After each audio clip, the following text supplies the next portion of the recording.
Start करते बेटा, death of a partner और theoretical portion we have completed, ठीक है ना। बट जो दो स्पेशल चीजें थी डेथ ऑफ पार्टनर के केस में, that was application of exactly application of वे सेक्शन, सेक्शन 37। सेक्शन 37 क्या कहता है बेटे बताओ? पहला ऑप्शन, पहला पॉइंट क्या कहता है? एक ही तो पॉइंट कहता है यार, रीजनेबल टाइम पीरियड में पे करना है। और पहला ऑप्शन क्या देता है कि अगर नहीं किया तो you can get interest by treating it as a loan. और कितने परसेंट इंटरेस्ट? 6% पर एनम बोला करो, हमेशा याद रखो 6% पर एनम, ठीक है। या फिर और दूसरा ऑप्शन क्या है? शेयर ऑफ प्रॉफिट, यानी प्रोपोर्शनेट शेयर ऑफ प्रॉफिट। अब किसका प्रोपोर्शन कैसे होगा वो बाद में बात कर लेंगे। तो शेयर ऑफ प्रॉफिट भी मिल सकता है सेक्शन 37। एक तो डिफरेंस है, दूसरा क्या था? एक और पॉइंट बोला था कि देखो रिटायरमेंट की डेट, जो डेट होगी वो आप डिसाइड कर सकते हो, लेकिन मरने की डेट डिसाइड नहीं कर सकते। तो ऐसे में जब भी मैक्सिमम क्वेश्चन मिलेंगे ना, उसमें mid of the year death हो जाएगी, बीच में, ईयर के बीच में डेथ होगी। अब ईयर के बीच में अगर डेथ हुई है तो उसमें जितने दिन तक उसने काम किया है एटलीस्ट उसका प्रोपोर्शनेट शेयर ऑफ प्रॉफिट उसको मिलना चाहिए। तो वो proportionate share of profit calculate करेंगे। हालांकि ऐसे में तुम्हें टेंशन लेने की जरूरत नहीं है, ये प्रोपोर्शनेट शेयर ऑफ प्रॉफिट कैसे कैलकुलेट करना है ये क्वेश्चन खुद बता देगा, ठीक है। ये सेक्शन 37 का एप्लीकेशन मैं एक बार तुम्हें समझा देता हूँ, फिर आगे बढ़ता हूँ। देखो हालांकि इससे क्वेश्चन बहुत ऐसे स्पेसिफिकली आने का चांस कम है, बट देख लो क्या दिक्कत है। फॉर एग्जांपल लिखा क्या है? A, B and C are in partnership business sharing profits and losses equally. Clear है? C retires, है? कोई फर्क नहीं पड़ता, डेट देखो, डेट रिटायरमेंट की डेट देखो। मैंने तुम्हें पहले ही बोला था बेटा, डेथ और रिटायरमेंट में केवल एक ही चीज का डिफरेंस है कि जनरली रिटायरमेंट होता है साल के शुरू में या आखिरी में, तो आपका हिसाब पहले से ही क्लियर हो चुका रहता है, हाँ या ना। डेथ ज्यादातर क्वेश्चन का मिलेंगे बीच में डेथ होगी, हाँ या ना, साल के चलते में। लेकिन अगर रिटायरमेंट भी बीच में कर रहे हो तो डेथ और रिटायरमेंट वो भी डिफरेंस खत्म हो गया, जो ये पर्टिकुलरली इसका ट्रीटमेंट अगर देखा जाए तो, हाँ या ना, बोलो यार। The capitals of the partners after all necessary adjustments stood 50,000, 75,000 and 1,20,000. A and B continued to carry on the business further without settling the accounts of C. ठीक है, रीजनेबल टाइम में सेटल होना चाहिए, रीजनेबल टाइम में settle होना चाहिए, लेकिन क्या बोलता है? सेटलमेंट नहीं हुआ है। आगे क्या है? Final payment to C made on 1st of February 2019 and the profit made during the period, क्या लिखा है? 3 months का पीरियड कितना दे रखा है प्रॉफिट? अब 3 महीने की बात है ना, देखो ना क्या 3 महीने, कैसे बताओ, बोलो। अरे यार फाइनल पेमेंट कब किया तुमको? 1st फरवरी में। तुम रिटायर कब हुए हो? अक्टूबर 31। अक्टूबर छोड़ दो, क्या बचा? नवंबर, दिसंबर, जनवरी, हाँ या ना, 3 महीने हुए ना। उसी 3 महीने का तो आपको चाहिए हिसाब। तो बेटा उस 3 महीने के लिए या तो आप क्या ले लो? इंटरेस्ट ले लो। कितना बैलेंस था आपका? आपका टोटल अमाउंट कितना था? तो 1,20,000 इंटू कितने परसेंट और इंटू 3/12 कितना आया बेटा? जल्दी करो, कैलकुलेशन करके बताओ।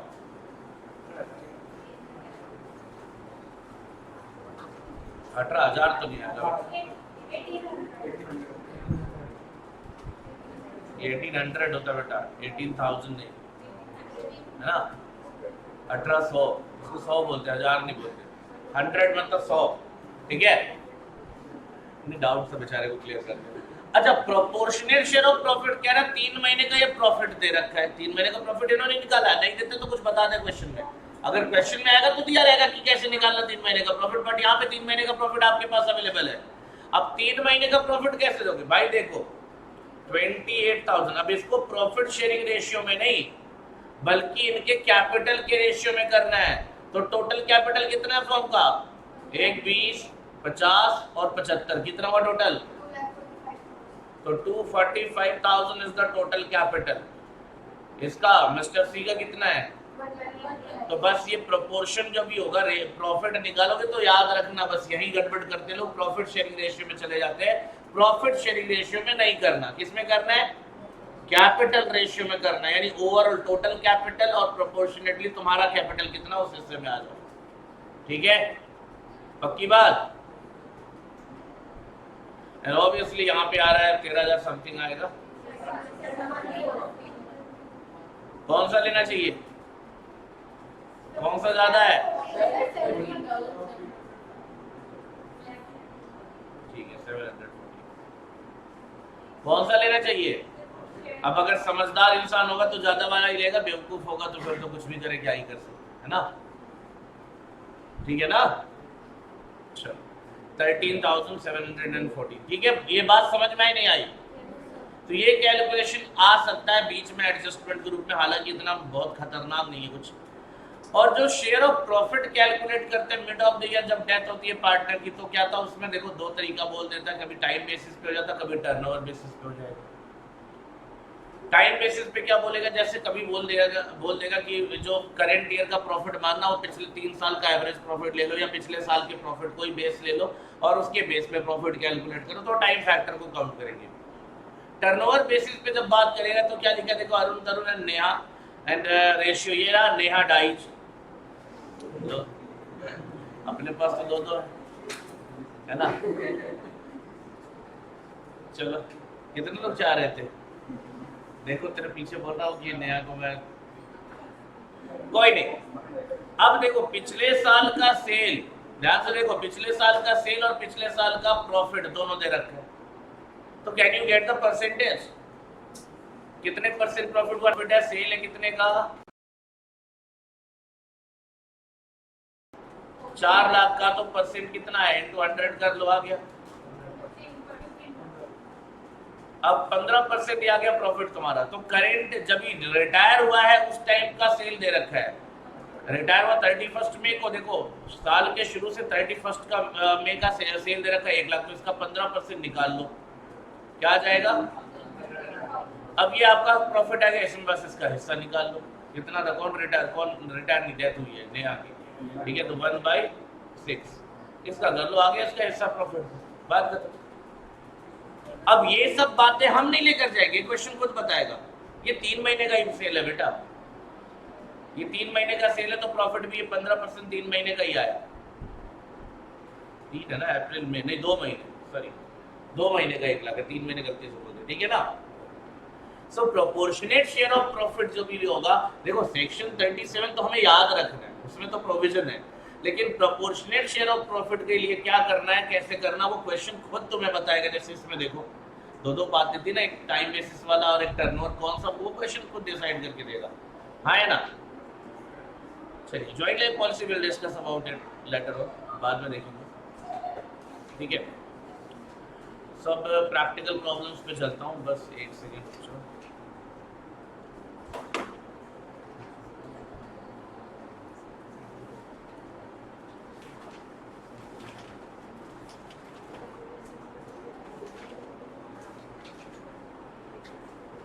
इधर है, पहला इलस्ट्रेशन निकाल लो, illustration number 1।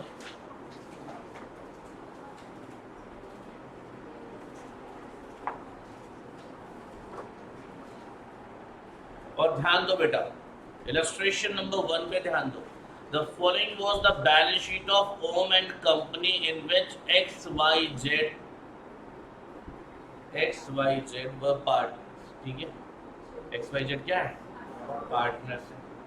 Profit and loss कौन से रेशियो में शेयर करते हैं, ठीक है।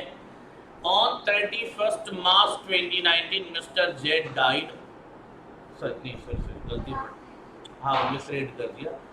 ऑन 31, ये रेशियो दिया है 31 मार्च 2019 का। मिस्टर जेड डाइड ऑन 31 दिसंबर 2019, यानी मिस्टर जेड की जो डेथ हुई है वो लेट से हुई है।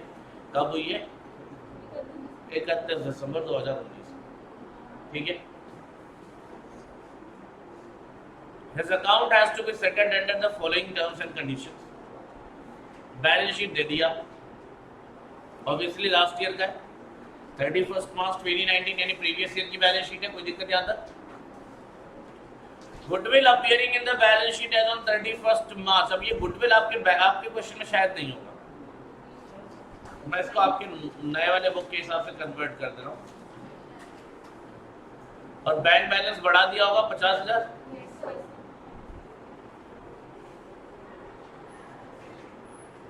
कोई और चेंज हो बैलेंस शीट में देख लो, बैलेंस शीट में कोई और चेंज हो तो देख लो। हाँ, ये लाइन फिर ये गायब हो गई होगी,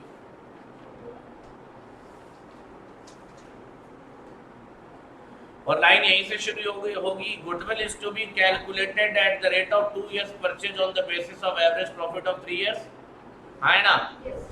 the profit and losses are as follows. ये प्रॉफिट दे रखा है, हाँ या ना? इतने तक किसी को दिक्कत हो तो बता दो। अभी तक क्वेश्चन सिंपल है, अभी तक कोई टेंशन वाली बात नहीं है। अब यहां पे लाइन पढ़ो और ध्यान से देखो।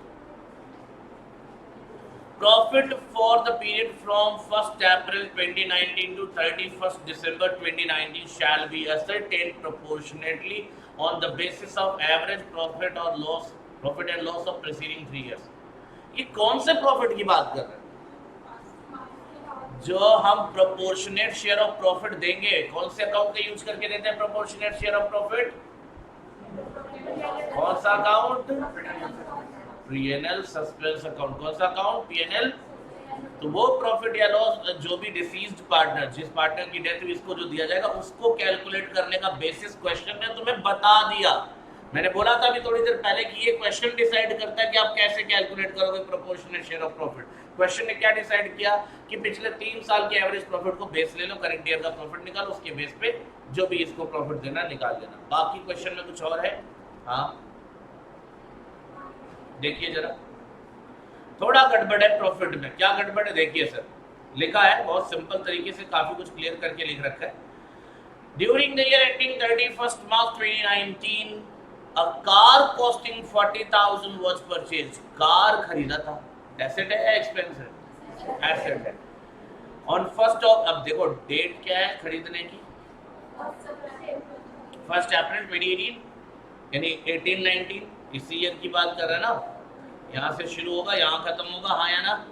ईयर शुरू होगा 1 अप्रैल 2018, खत्म कब होगा? 31 मार्च 2019। इसमें मुझे जहां तक लग रहा है ये जो प्रॉफिट दिया इसी ईयर की बात कर रहा है, हाँ या ना? जवाब दो मुझे, पक्की बात। ये 31 मार्च 2019 का प्रॉफिट दे रखा है, इसी ईयर की बात कर रहा है, हाँ या ना? जवाब दो। अब अगर इस ईयर की बात करें तो गड़बड़ क्या है? कहता है debited to travelling expenses account. खरीदा क्या था दोस्त? एसेट। और बना क्या दिया? प्रॉफिट कम हुआ या ज्यादा हुआ? कम हो गया। कितने से? 40,000। तो यहाँ हम क्या करेंगे करेक्शन में? प्लस कर लेंगे 40,000। अब एसेट था तो बेटा डेप्रिसिएशन था इस पर 20% पर एनम। क्या इसको ऑलरेडी एसेट माना गया था? हाँ, नहीं माना गया था। और जब एसेट नहीं माना गया था तो क्या डेप्रिसिएशन चार्ज हुआ होगा? अब हम क्या मान रहे हैं? एसेट मान रहे, तो अब हम डेप्रिसिएशन चार्ज करेंगे या नहीं करेंगे? करेंगे, बिल्कुल करेंगे। कितना डेप्रिसिएशन चार्ज होगा? 20%। और 40,000 पे पूरा 20% या प्रोपोर्शनेट कुछ कम होगा? सर पूरा, क्योंकि देखो 1 अप्रैल को खरीदा था, 31 मार्च की बात करो, पूरा कितना आएगा बेटा? ठीक है, इतना। यहां तक कोई दिक्कत किसी को बता दो, ठीक है? और कुछ किसी प्रॉफिट में कोई गड़बड़? अब भाई देखो, बंदा रिटायर हो या डेथ हो, रिवैल्यूएशन तो होता ही है। रिवैल्यूएशन में क्या बोला? इन्वेंट्री का रिवैल्यूएशन हुआ, बिल्डिंग का हुआ, कंप्यूटर का हुआ, इन्वेस्टमेंट का हुआ, ट्रेड रिसीवेबल का हुआ। इसके अलावा कुछ भी गड़बड़ नहीं है, हाँ या ना? पक्की बात। तो रिवैल्यूएशन को तो हम देख लेंगे, वो पुराना क्वेश्चन हो गया हमारा, एडमिशन रिटायरमेंट जैसा, उसमें कोई पंगा नहीं है। रिक्वायरमेंट क्या है? पहली रिक्वायरमेंट क्या है? कैलकुलेट गुडविल एंड जेट्स share of profit of the firm from the period this to this one. ठीक है ना? 31 दिसंबर 2019 को डेथ हुई है, उस दिन का प्रॉफिट निकालने का जेड का शेयर, और गुडविल तो निकालने। Next, prepare revaluation account assuming that other items of assets and liabilities are remain same. सारे नहीं, बाकी सेम है, केवल कौन बदला है? तो अगर ये नहीं बोलता तो भी यही मानना था कि यही चेंज हुआ, बाकी सब सेम है। लास्ट में partners capital account and balance sheet. तो मतलब करना आपको पूरा ही है, ये कहानी जो बना दी ना इसने, थोड़ा सा करके इसको देख। Let's move on. Now what is the very first requirement? Illustration number 1 है ये जो हम सॉल्व करने जा रहे हैं। First of all we are going to calculate क्या? गुडविल एंड जेड्स शेयर ऑफ प्रॉफिट। हम ये काम क्यों कर रहे हैं? क्योंकि ऐसा क्वेश्चन ने मांगा है, अदरवाइज हम इसको वर्किंग नोट में बनाते, ऐसा करने की जरूरत नहीं थी। ठीक है, चलिए पहले क्या लिखेंगे? देखो हमें करना है ईयर, है ना, then profit, then adjustment, and then adjusted profit.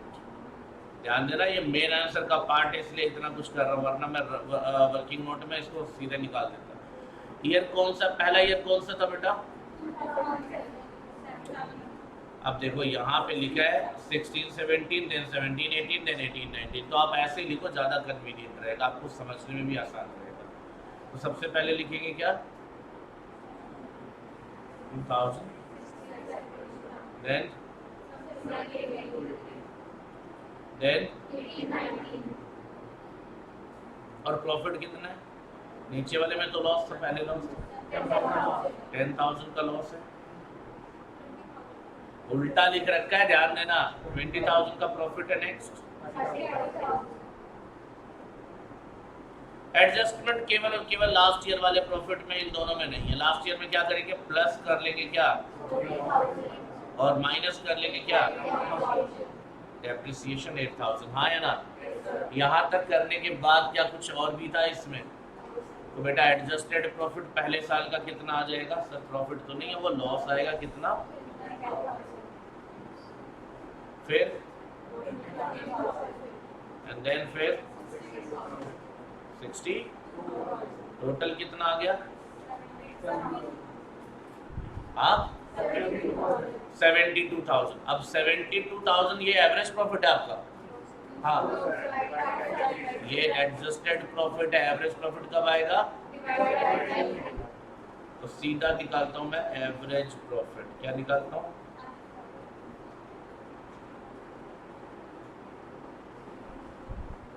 कितना है बेटा? ये 72,000। तो 72,000 डिवाइडेड बाई 3 कितना आ रहा है? ठीक है सर, ठीक है। अब रिक्वायरमेंट 2 थी। पहला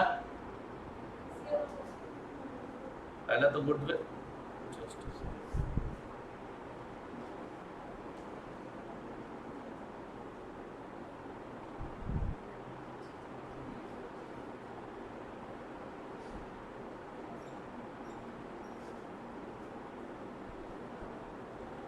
share of profit and goodwill, 2 चीजें रिक्वायर्ड थी ना बेटा?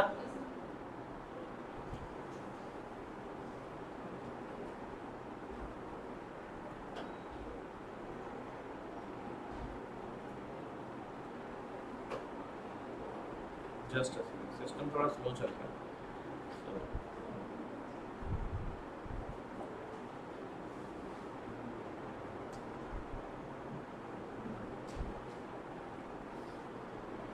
वेल, पहला रिक्वायरमेंट क्या है? हमें निकालना है गुडविल। तो गुडविल कैसे आएगा? 24,000 इंटू कितना आएगा? क्वेश्चन भी बोला था ये, मैं नहीं कर रहा, लिखा था 2 years purchase of average profit of 3 years। तो एवरेज प्रॉफिट 3 साल का कितना आया? उसी को एफएमपी बोलते हैं, इफ यू रिमेंबर, एफएमपी बोलते हैं, याद रखना। तो कितना आ जाएगा? एंड देन जेड का शेयर निकाल लो। गुडविल में जेड का शेयर क्या होगा 48,000 और जेड का रेशियो क्या था बेटा 2/5 कितना आया 200 19,200 आई hope that is okay that is quite okay Z का शेयर ऑफ गुडविल आया। अब नेक्स्ट क्या कैलकुलेशन था क्या शेयर ऑफ सर देखो क्या करना है आपको यहाँ पे ध्यान दीजिए कैसे निकालना था यानी एस्टिमेटेड प्रॉफिट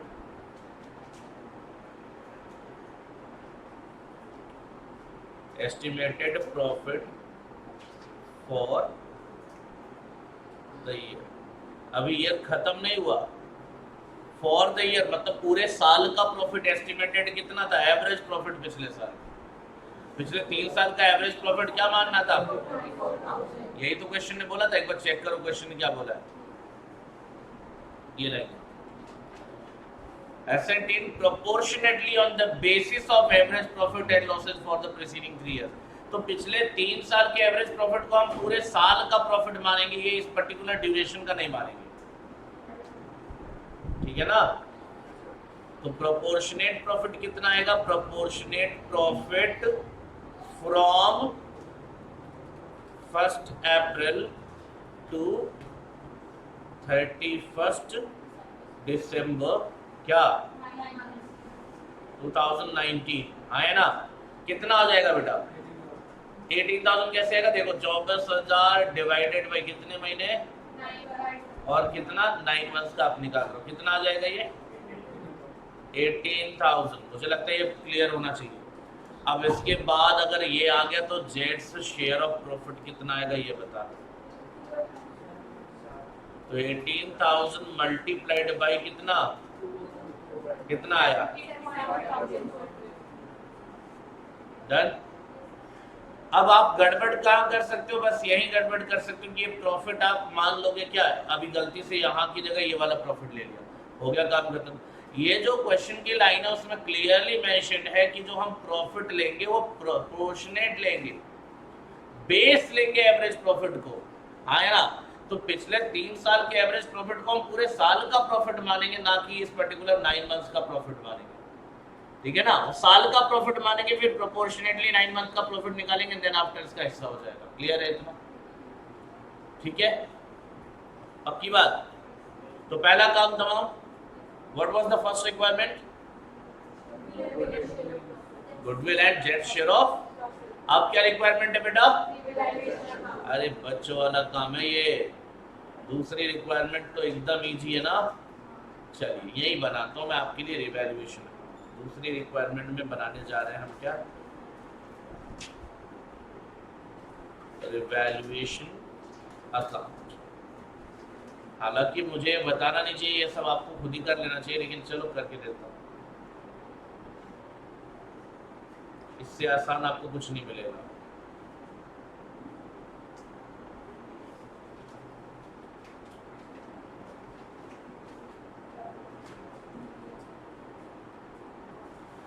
चलिए बताइए क्या क्या चेंजेस हुए पहले बार में चेंज हुआ था इन्वेंट्री बैलेंस शीट देखो क्वेश्चन निकालो अपना मॉड्यूल निकालो और बताओ इन्वेंट्री कितना दे रखा था बैलेंस शीट में और रिवैल्यूड अमाउंट कितना है तो कम हुआ तो किधर जाएगा इधर लिख देंगे टू इन्वेंट्रीज कितना 4,000 से डिक्रीज हुआ। नेक्स्ट क्या था पहले कितना दे रखा बैलेंस शीट में एक बार फिर से और रिवैल्यूएशन में तो कम हुआ या ज्यादा किधर जाएगा तो बाई बिल्डिंग कितने से ज्यादा हुआ 20,000। क्वेश्चन देखो और ध्यान से समझो इस चीज को बिल्डिंग दे रखा था पहले 1,20,000 अब कितना हो गया 1,40,000 तो 20,000 से इंक्रीज हुआ तो इसलिए इसको क्रेडिट में लिख दिया। और बताओ नेक्स्ट क्या कंप्यूटर पहले कितना दे रखा और अब कितना है तो देख लो पहले था 80 अब है 50 तो कम हुआ है तो 2 कंप्यूटर्स। कितना बेटा? 30,000। बहुत अच्छा। नेक्स्ट क्या था? इन्वेस्टमेंट था कितना बुक्स में, और अब कितना है? ये भी कम हुआ शायद, तो इधर आ जाएगा टू इन्वेस्टमेंट। कितना? 4,000। अरे 10,000 से 6,000 हो गया तो इन्वेस्टमेंट इंक्रीज हुआ ना। अच्छा, क्या हुआ? डिक्रीज हुआ। चलिए और कुछ। डेटर्स के बारे में बोला था, debtors were all considered good. तो भाई मैंने कौन सा यहाँ प्रोविजन बना रखा है? अगर यहाँ प्रोविजन बना होता तो हम प्रोविजन को क्या कर देते? खत्म कर देते। और प्रोविजन खत्म होने के लिए किधर जाता? क्रेडिट पे चला जाता। लेकिन प्रोविजन बना ही तो नहीं है, यानी हम पहले से ही सबको सही मान रहे थे और अल्टीमेटली कंफर्म भी कर दिया सारे लोग अच्छे, है ना। तो मतलब डेटर्स का कोई एडजस्टमेंट इधर नहीं आने का है। अभी प्रॉफिट आया लॉस आया आप बताओ मुझे। ये रहा सामने आपकी स्क्रीन पे, लॉस आया, कहाँ जाएगा ये? Someone is saying depreciation. कोई बोला depreciation।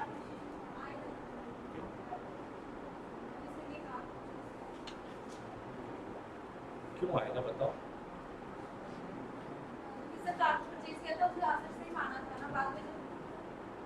रिवैल्यूएशन तो नहीं बोलेंगे ना इसको। लॉस है, प्रॉफिट है, फायदा होगा ना एसेट आने से। अबे पूरा एसेट ले ले मेरे भाई, 32,000 का एसेट ले ले, बात खत्म। 40,000 का एसेट लाएंगे और 8,000 का डेप्रिसिएशन माइनस करेंगे, अल्टीमेटली इंक्रीज कितना हुआ एसेट में? अरे कैसे बच्चे हो तुम लोग, मैथ्स पढ़ते हो, ऐसा कैलकुलेशन है?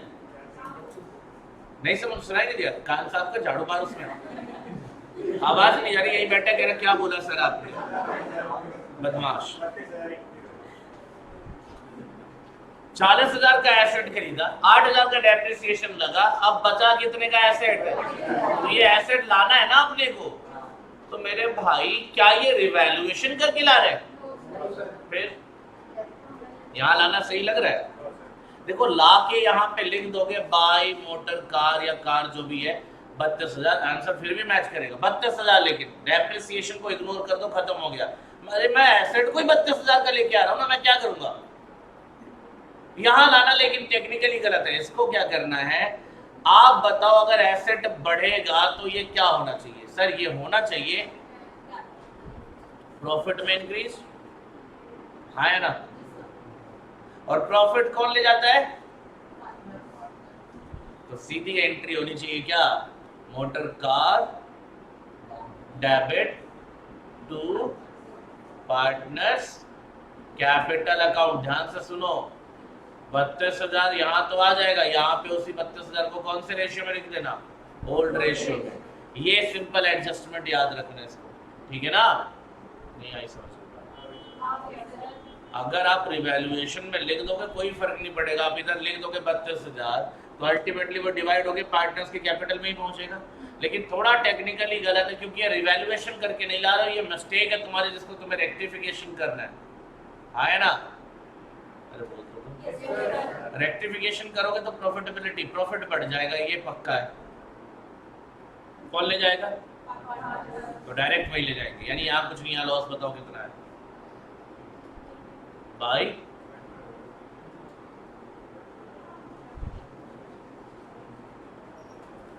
बोलो बेटा, नाम बोलो पहले, और अब डिवाइड कर दो। डिफरेंस वैसे कितना है टोटल? 18,000 को डिवाइड करेंगे कौन से रेशियो में? 1:2। यहाँ पे कितना आएगा? इधर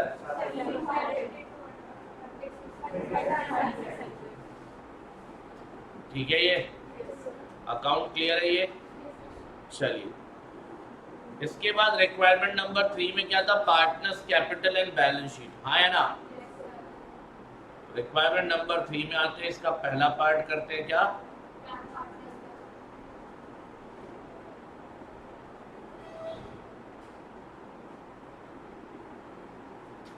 पार्टनर्स कैपिटल अकाउंट। ध्यान से देखिए कितने पार्टनर्स थे? 3 हुए ना, एक्स वाई नीचे। टेंशन फ्री रहो, समझ में पूरा आएगा। पहला क्वेश्चन इसलिए पूरा करा रहा हूँ, हालांकि इजी है फिर भी करा रहा हूँ क्योंकि तुम्हें पूरा कंसेप्ट बिल्ड करने में दिक्कत ना हो। चलिए मुझे बताइए फटाफट बैलेंस कितना है।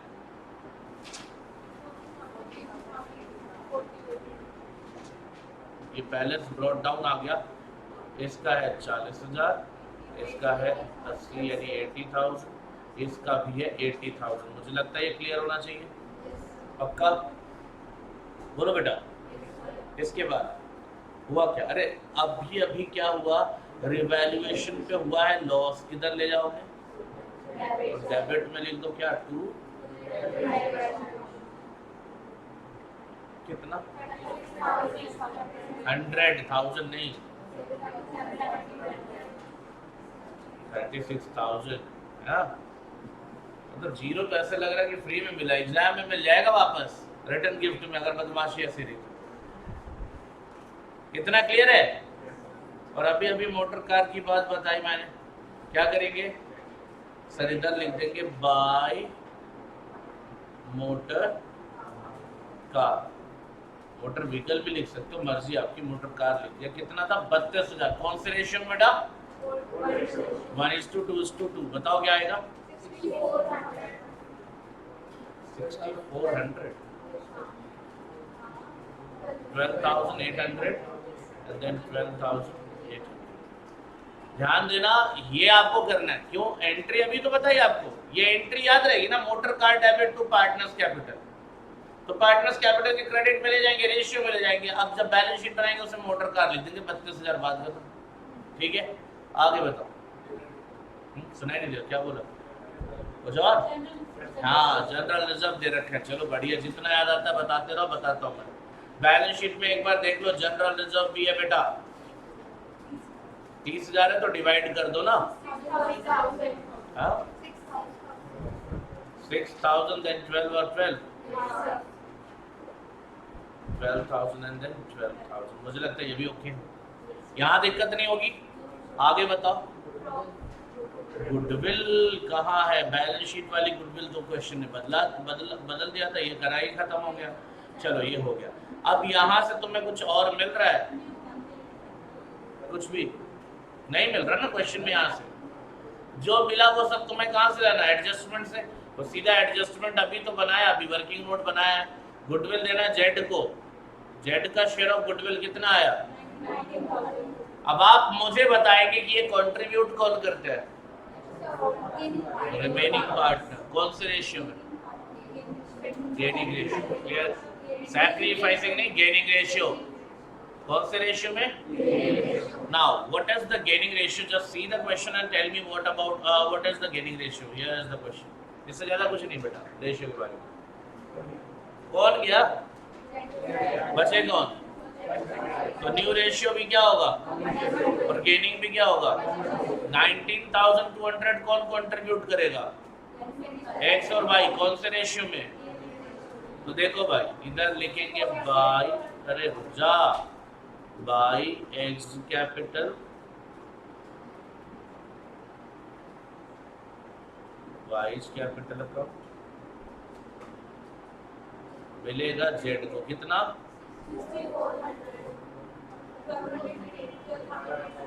ठीक है ये, और इधर आ जाएगा 2 जेड्स कैपिटल अकाउंट, जेड्स कैपिटल में इधर आ जाएगा 6,400 then 12,800। I hope that is going to work. ये तो सिंपल है, पहले भी करते हैं और नया तो नहीं है, रिटायरमेंट जैसा ही हुआ ये भी। और क्या, प्रोपोर्शनेट शेयर ऑफ प्रॉफिट किधर जाएगा, क्या लिखेंगे, by PNL suspense account, by PNL, किसी को कुछ नहीं, केवल इसको मिलेगा। कितना मिला था बेटा 7,200। अभी कैलकुलेशन किया था थोड़ी देर पहले ना, मैं दिखा देता हूँ कैलकुलेशन, ये रहा, कितना था 7,200। कुछ भी और क्वेश्चन में तो बता दो, ये रहा आपके सामने।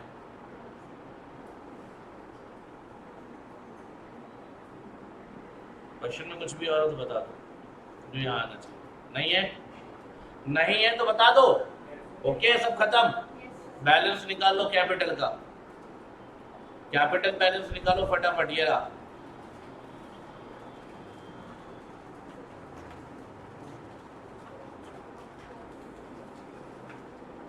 जिसकी डेथ हुई उसका क्या करेंगे? क्वेश्चन ने क्या बोला था? पेमेंट करेंगे नहीं करेंगे ये बताओ।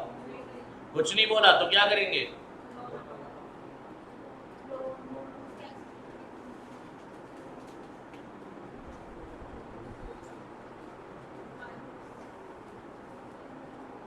जेड के एग्जीक्यूटर के अकाउंट में ट्रांसफर कर दो। एग्जीक्यूटर्स लोन अकाउंट ऑब्वियसली कितना आ रहा है? जेड का 124। चलिए जी 1,24,000 ऐसा बताया बच्चे ने, अगर गलत होगा तो देख लेना। ये 124 है। अब बता दो मुझे इसका एक्स और वाई का। एक्स का बताओ पहले। 42,400। हो सकता है गड़बड़, चेक तो करो। ये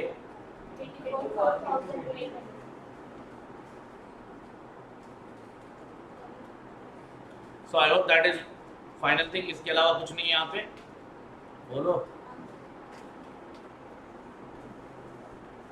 कितना क्लियर है? Now the second part will be the balance sheet part, हाँ है ना? Anyone has any kind of doubt in capital account? Tell me. Clear होना चाहिए वैसे तो, ठीक है। अब बैलेंस शीट की बात कर लेते हैं बेटा। बैलेंस शीट बना लेता हूं मैं यहाँ, ध्यान से देखिए। थर्ड का बी पार्ट जो है वो किसको रिफ्लेक्ट करेगा? Balance sheet. Obviously as on कौन से दिन? अरे मार्च नहीं नालायको, अक्टूबर दिसंबर। क्या रिटायरमेंट हुआ? डेथ कब हुई थी? मार्च कहाँ पहुंच गया था? दिसंबर अक्टूबर। अच्छा अक्टूबर पिछले वाले क्वेश्चन में था, वो जो एग्जाम्पल समझ रहे थे, ठीक है ना? यहाँ पे क्या है? दिसंबर है। Just wait.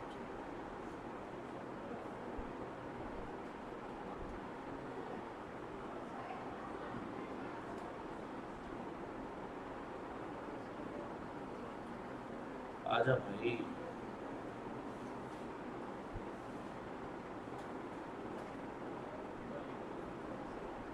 चल बाद में ये कहता है इरेज नहीं करो। दिसंबर 2019, ठीक है। आइए चलिए बात करते हैं। बैलेंस शीट बनाना है ना हमें। इधर क्या होगा? देन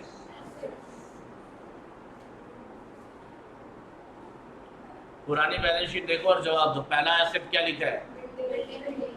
तो भाई साहब बिल्डिंग जो पहले थी तो थी, अब कितना हो जाएगा बिल्डिंग? 1 लाख। इधर लिख देता हूं मैं बिल्डिंग। बिल्डिंग्स में आ गया कितना?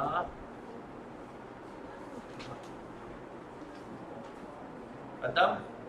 नेक्स्ट एसेट क्या होगा? कंप्यूटर कितने का हो गया था? कंप्यूटर। हालांकि डेप्रिसिएशन तो कितना? 80,000 माइनस 30,000, यही तो था। कितना है सर? डायरेक्ट 50,000 क्यों लिख रहे हो ऐसे? डेप्रिसिएशन, अरे वो वैल्यू खुद ही दे रखा है, अब डायरेक्ट लिख सकते हो, कोई दिक्कत नहीं। नेक्स्ट इन्वेंट्री कितने की? नेक्स्ट कितना? 20,000। कुछ और? कैश एट बैंक, बाद में बात करते हैं अभी। और इन्वेस्टमेंट कितना? 6 लाख, ठीक है यहाँ तक। अच्छा कैश एट बैंक कितना था? क्या कोई चेंज हुआ था कैश एट बैंक में? कोई पेमेंट किसी को दिया था? नहीं। कितना था बेटा? तो एज इट इज आ जाएगा। सर गड़बड़ क्या हुई? एक एसेट और लिख लेना। क्या? कितना लिखोगे? 40,000 क्यों नहीं? डेप्रिसिएशन चार्ज हो चुका है, ये इतना ओके होना चाहिए। 32,000 के। लायबिलिटी साइड आ जाओ, क्या बचा? पहले क्या लिखा है? कोई चेंज नहीं था, ट्रेड पेबल में एज इट इज छप जाएगा ट्रेड पेबल्स। कितना? फिर क्या है बेटा?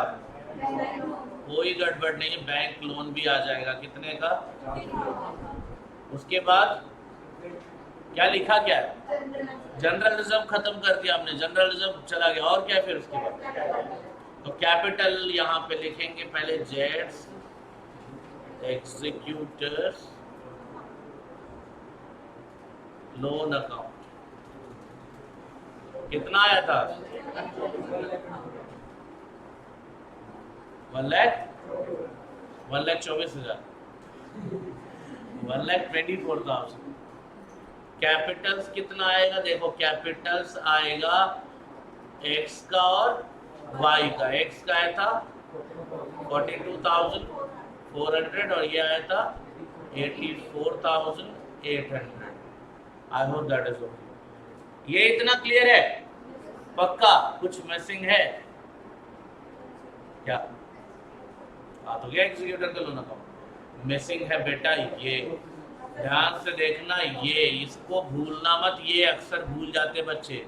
ये जो पीएनएल सस्पेंस अकाउंट आपने ओपन किया है, it will be reflected as an asset, fictitious asset, ठीक है ना?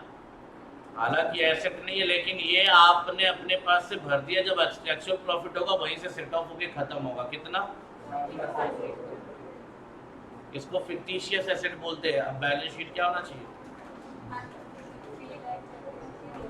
मैच नहीं करेगा तो तुम लोग ने गलती करी है।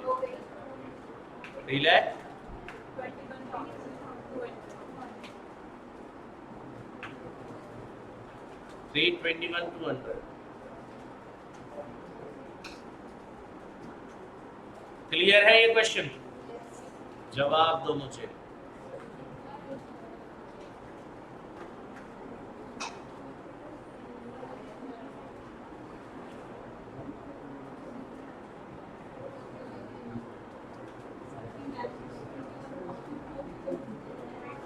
हाँ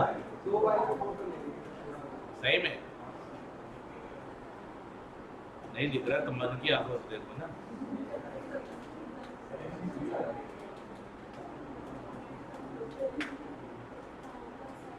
लो रे, 2 नहीं 3 बार में फोटो लो। लो मेल को क्या करना है, ये लो। चलो स्क्रीनशॉट ले लो बेटा।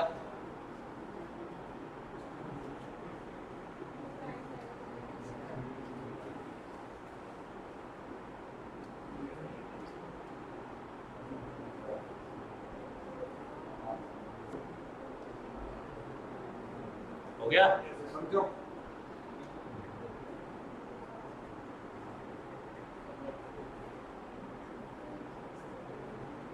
डन।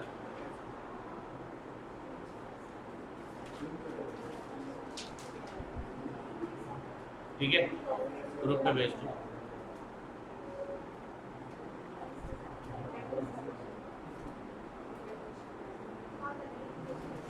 डन है?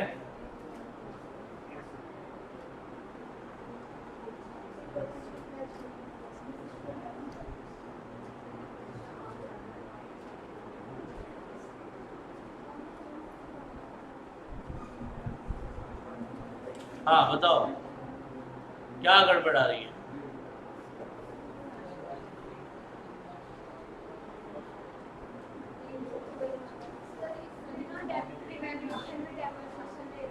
हाँ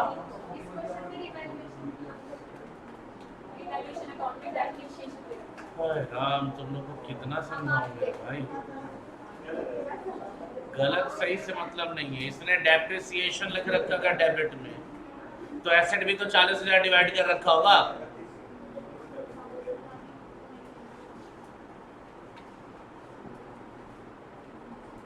कितना आ रहा डिवीजन में? हाँ हाँ रिवैल्यूएशन में बांट रहा। हाँ कितना?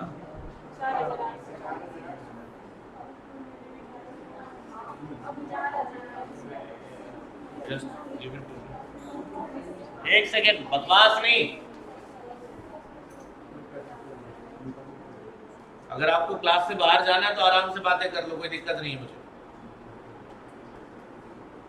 मुझे क्लास से भगाने में वैसे भी मजा आता है।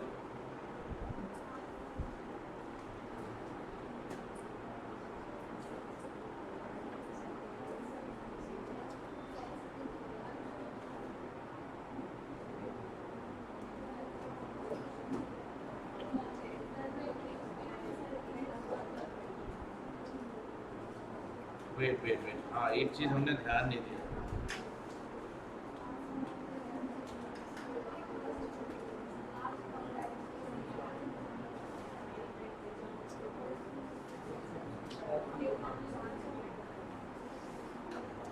देखो गलती क्या हुई ना, हाँ हमने ध्यान नहीं दिया। एक्चुअली क्या था, ये तो हमने ध्यान नहीं दिया। देखो ये जो बैलेंस शीट हमने बनाई ना, एक्चुअली क्या हुआ ना, ये बैलेंस शीट तो मैं करेगा, उसका टेंशन नहीं है। अगर ये सॉल्यूशन करके आते हो तो ये इसमें भी गड़बड़ नहीं है, ये भी सही है। मतलब इतना सॉल्यूशन करके आते हो तो भी सही है। बट एक्सटेंसिवली अगर ज़्यादा एक्यूरेटली सोचोगे तो ये रिवैल्यूएशन या ये बैलेंस शीट कब बन रहा है? 31 दिसंबर 2019। और एसेट पे अब तक कब तक का डेप्रिसिएशन लगाया था? 8,000, 31 मार्च 2019। बाकी जो 9 महीने का उसका भी डेप्रिसिएशन निकालो। 32,000 WDV है ना, 32,000 पे 9 महीने का डेप्रिसिएशन बताओ कितना आया। तो ये अगर मैं यहाँ पे कर दूं टू डेप्रिसिएशन ऑन कार कितना, तो बेटा देखो तुम्हारे रिजल्ट में कोई फर्क नहीं पड़ेगा, वो आंसर फिर भी मैच करेगा। इसमें क्या होगा, ये अमाउंट लॉस का 4800 से बढ़ जाएगा। और कितना बढ़ जाएगा देखो, यहाँ पे 4800 ऐड कर दोगे, ठीक है। और यहाँ पे क्या करोगे, कितना, यहाँ पे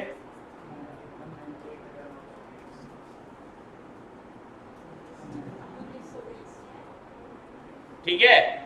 और जब ये करोगे ना तो ये जो कैपिटल बैलेंस तुम्हारा आएगा, देखो यहाँ पे, अब ये तुम्हारा जो लॉस यहाँ पे रिवैल्यूएशन का आएगा, ये बढ़ गया।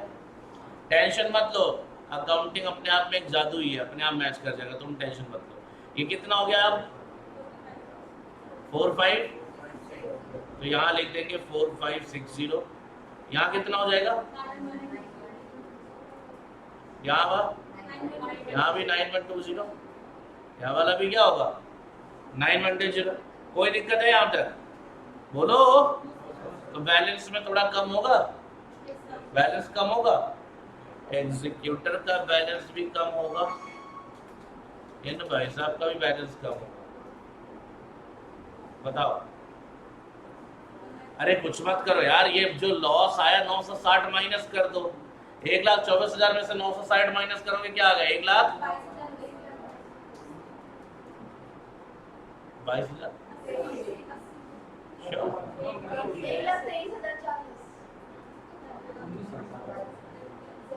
अरे जेड का एग्जीक्यूटर है, सॉरी 1920 माइनस करना है।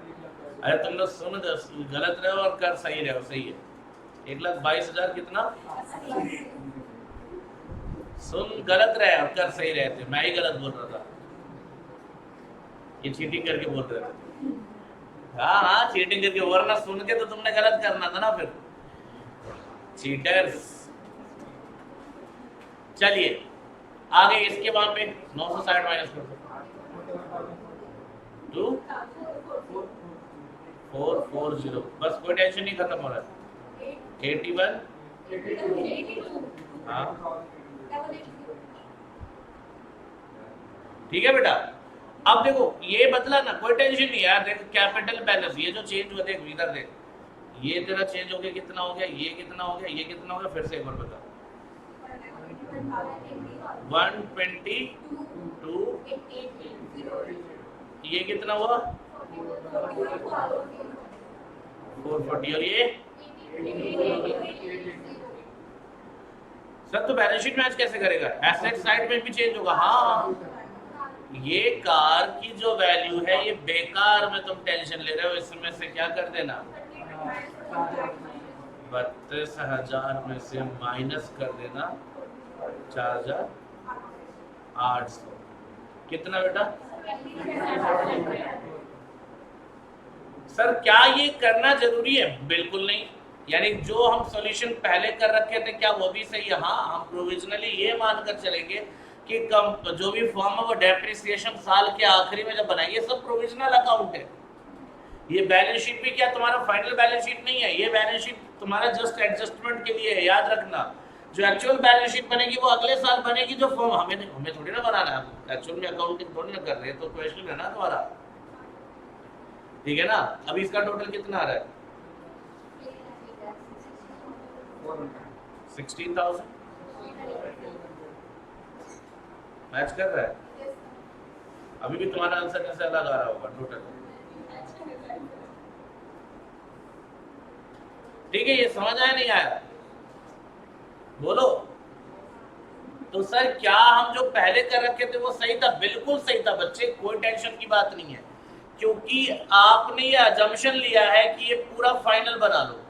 इसको एक बार फिर से स्क्रीनशॉट दे दो।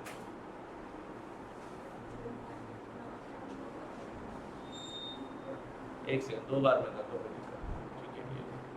ये वाला भेज दो।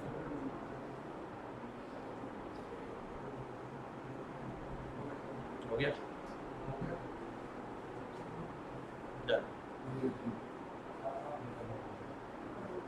ठीक है, ग्रुप पे सेंड कर दो। देखो ये जो अकाउंट्स है ये प्रोविजनल अकाउंट्स है, मतलब we are just settling the accounts of partners. Basically हमारा टारगेट ये नहीं है कि हम क्या कर रहे हैं, हम यहाँ पे बैलेंस शीट बनाए, हम यहाँ पे जो डेट हुई है जिसकी उसके अकाउंट को सेटल करने की कोशिश कर रहे हैं।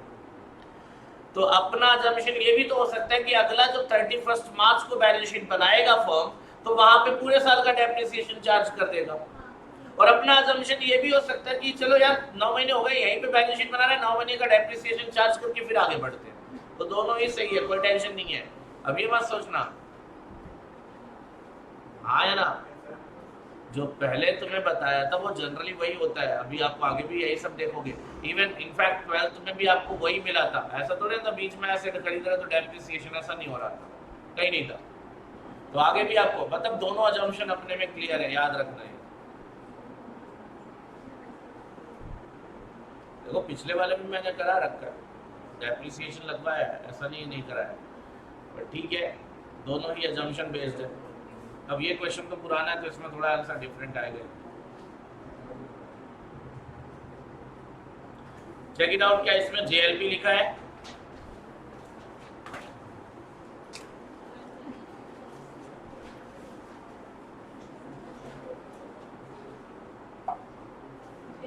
ज्वाइंट लाइफ पॉलिसी है क्या इस क्वेश्चन में?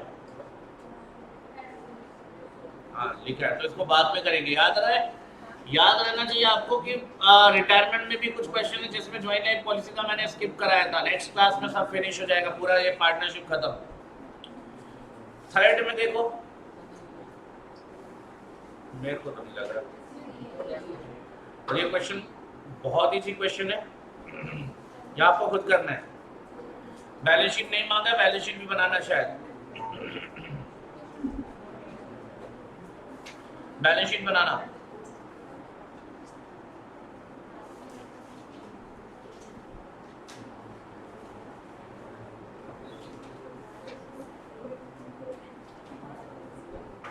ये क्वेश्चन करना आपको।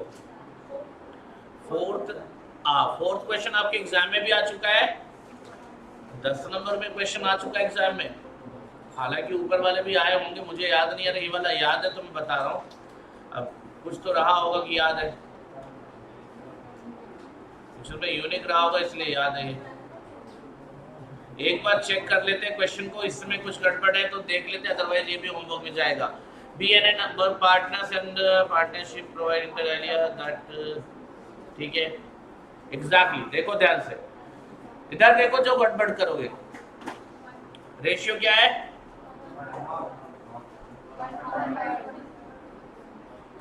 1:6। अब यार 1/6 रिजर्व में कब जाएगा? जब हम पीएनएल अकाउंट बनाएंगे, पीएनएल एप्रोप्रिएशन अकाउंट बनाएंगे। यहां नॉर्मली रिजर्व में प्रॉफिट ट्रांसफर नहीं होता। सो जस्ट रिमेंबर दैट कि यहाँ पे जो प्रॉफिट शेयरिंग रेशियो होगा 1/2 और 1/3, यानी क्या रेशियो बनेगा? 1/2 और 1/3 का रेशियो बनाओ प्रॉपर, 3:2।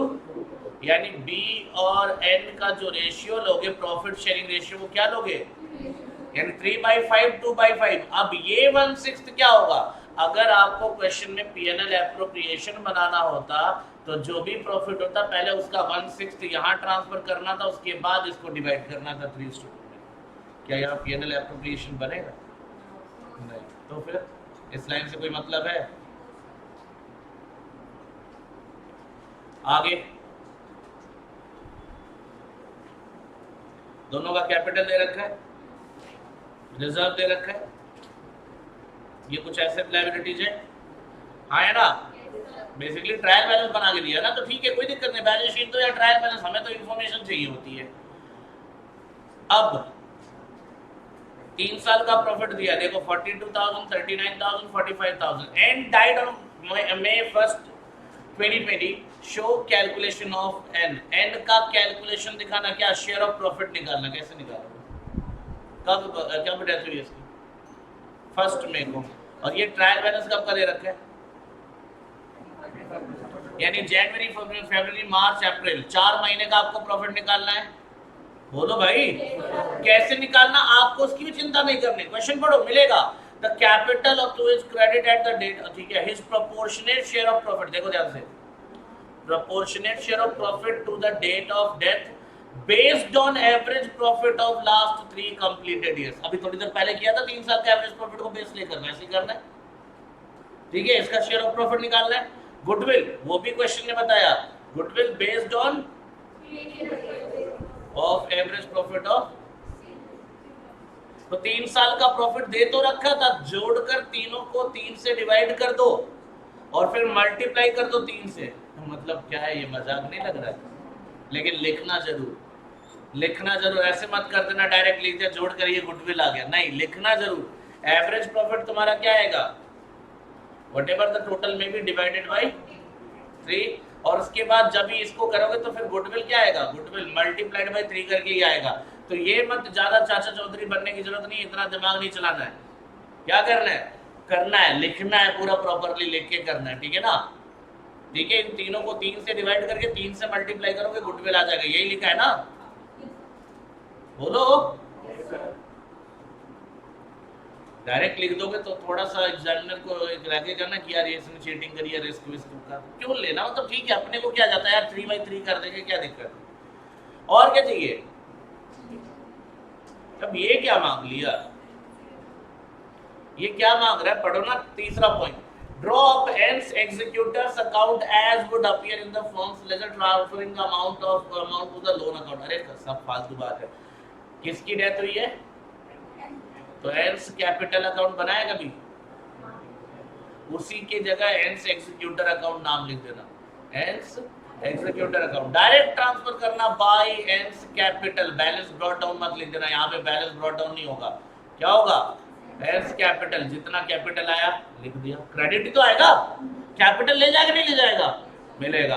उसके बाद शेयर ऑफ प्रॉफिट, अगर रिजर्व है तो रिजर्व आ जाएगा, शेयर ऑफ प्रॉफिट है तो पीएनएल सस्पेंस आ जाएगा, हाँ या ना, और क्या था, गुडविल है तो क्या लिखेंगे, बाय प्रीमियम फॉर गुडविल, ये लिखेंगे ना, नहीं कैपिटल, दोनों कौन गेन कर रहा है, केवल एक ही बंदा है ना, तो उसका नाम लिख देंगे बीच कैपिटल, ये सब करना है बेटा, केवल ये सिंपल अकाउंट बनाना है। इस क्वेश्चन में रिस्क बस एक ही था, देखो ध्यान से फोकस करो, इस क्वेश्चन में प्रॉब्लम केवल एक ही थी और वो प्रॉब्लम मैंने पहले ही हाईलाइट कर दी, ये चीज जिसको आपको क्या करना है बेसिकली, लेकिन होता ही तो नहीं है। अब बिना पढ़े देखो ना, इस क्वेश्चन में ज्यादातर पूरा फोकस सब कुछ छोड़कर यहीं पे रहेगा, सर इसका क्या करें। अब अगर मैं बोलता ना बिना ये डिस्कशन किया, तो मैं बोलता होमवर्क है, तो मैं से कोई करके नहीं आता, चीटिंग करके आते, वो तो अलग बात है, अगर करके भी आते तो चीटिंग करके आते, फिर अगले दिन आके पूछते सर इसका क्या करेंगे, समझ नहीं आया। मेरे भाई जो चीज तुम्हारे काम की नहीं है, अगर वो क्वेश्चन में मिल रहा है तो क्या करना है, वही चीज, क्लियर है। बाकी कोई चीज ऐसा नहीं है कॉम्प्लिकेटेड हो, रिवैल्यूएशन है ही नहीं इस क्वेश्चन में, तुम्हारे को क्या दिक्कत आ रही है, कोई रिवैल्यूएशन नहीं है, देख लो जो अच्छा सा क्वेश्चन है 10 नंबर में आया हुआ था। एवरेज प्रॉफिट निकालोगे, 4 महीने का प्रॉफिट लोगे, उसके बाद इसका शेयर आ गया, खत्म। एवरेज प्रॉफिट निकालोगे, 3 साल से मल्टीप्लाई कर दो, हो जाएगा, गुडविल आ जाएगा, ठीक है, और उसका शेयर आ गया। क्या है इस क्वेश्चन में? यहाँ पे अगर तुम इसको एंस, देखो मैंने इसको क्या बोला, एंस कैपिटल अकाउंट की तरह बनेगा। अगर कैपिटल अकाउंट लिखता है तो क्या लिखते हैं, बाय बैलेंस ब्रॉट डाउन, बाकी सब सेम है। यहाँ एग्जीक्यूटर्स, ये एंस लोन लिखा है, एंस लोन मत लिखना, एग्जीक्यूटर्स लोन अकाउंट, पागल हो गया ये। ठीक है, इतना क्लियर है? ये क्वेश्चन करके आना बेटा आपको। इसमें जेएलपी है क्या? इतना बड़ा बड़ा लिख रखा है तो पूछने की तो बात नहीं। हालांकि मैं आपको बता दूं, अगर मैं बिना जेएलपी पढ़ाए ये सारे क्वेश्चन करा दूं आपको समझ में भी आ जाएगा, आपको कोई डाउट भी नहीं रहेगा। बट फिर वही आएगा ना, जेएलपी का एक बेसिक मीनिंग पता होना चाहिए। बाद में यही पूछोगे सर सब तो ठीक है, जेएलपी होता क्या है? अरे फुल फॉर्म तो सबको पता है बेटा, ज्वाइंट लाइफ पॉलिसी। तो इसको बाद में देखेंगे, बाद में बात करेंगे इसके ऊपर। ये था क्वेश्चन। इसके बाद प्रैक्टिकल क्वेश्चन में जब जाओगे, कितने क्वेश्चन है प्रैक्टिकल के? दो। पहले वाले में है जेएलपी, देखो मुझे तो नहीं लग रहा, और सिंपल क्वेश्चन लग रहे हैं। तो गुडविल निकालने के लिए ये इंफॉर्मेशन आपके पास है, and then deceased partner share of profit दे रखा है, ठीक है, ये भी निकल जाएगा, इजी है। ये रिवैल्यूएशन के लिए आ गया, ये इतना पे कर देना, बाकी लोन अकाउंट में ट्रांसफर कर देना, क्या दिक्कत है? अब ये 9% इंटरेस्ट लिखा, देना थोड़े ना है, वो कंडीशन है, देना थोड़े ना, इसके बारे में कुछ नहीं सोचना।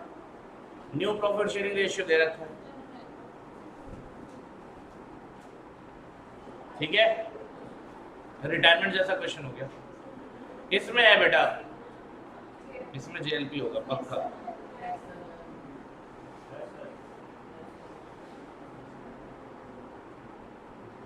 ऑलरेडी हाईलाइटेड है।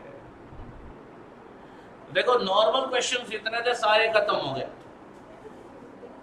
जितने भी क्वेश्चन थे सारे खत्म हो गए। अब आपको केवल जेएलपी के बारे में डिस्कशन करना है, एंड देन आफ्टर आपको बचे हुए क्वेश्चन का डिस्कशन करना है। लेट मी टेल यू, सारे क्वेश्चन केवल डिस्कशन करने के बाद आराम से खत्म हो जाएंगे। कोई खास क्वेश्चंस में इतना प्रेशर लेने की जरूरत नहीं पड़ेगी। सिंपल क्वेश्चंस होंगे, बिना कॉम्प्लिकेशन आराम से डील हो जाएंगे। अगर आपने इतना समझ लिया तो आगे कोई दिक्कत नहीं आने वाली। कोई दिक्कत हो यहाँ तक तो बताओ, पक्का? सोच लो।